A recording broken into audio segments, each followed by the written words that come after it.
Last night we've received the latest update for Counter-Strike 2, which finally addresses some of the issues the game has had for a very long time now.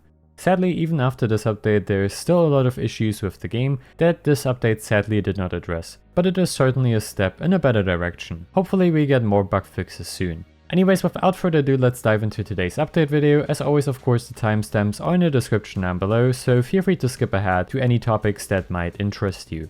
Starting off with the map changes for once. Mills has once again received various bug fixes, including but not limited to more clipping fixes. And for pool day, the creator decided to change how the switch between the graphics is done. Instead of going to the locker, which you were able to open, you now instead have to stand in the middle of the map below the clock and hold your interact key for a couple of seconds before the map then changes back to its old version. This was done because according to the creator of the map, switching the graphics was way too easy before this change. Anyways, let's move on to some of the more important updates. The tagging effects have now been slightly delayed to reduce instances of players experiencing teleportation when taking damage, and this specific delay can be adjusted with the following console command on servers. From what I've heard, delaying the tagging results has resulted in a smoother experience for the players, however it still doesn't fully address this issue and it isn't perfect as of right now, so hopefully Valve will have some further adjustments for this in the near future.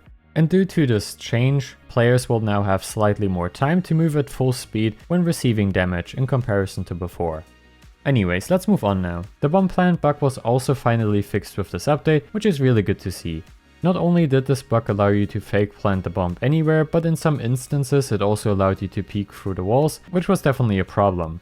So it's good to see that this has been finally addressed by Valve. And last but not least, for the official patch notes, Valve fixed the case where the revolver barrel would rotate erroneously, as well as them reducing the initial loading times for the settings and play menus.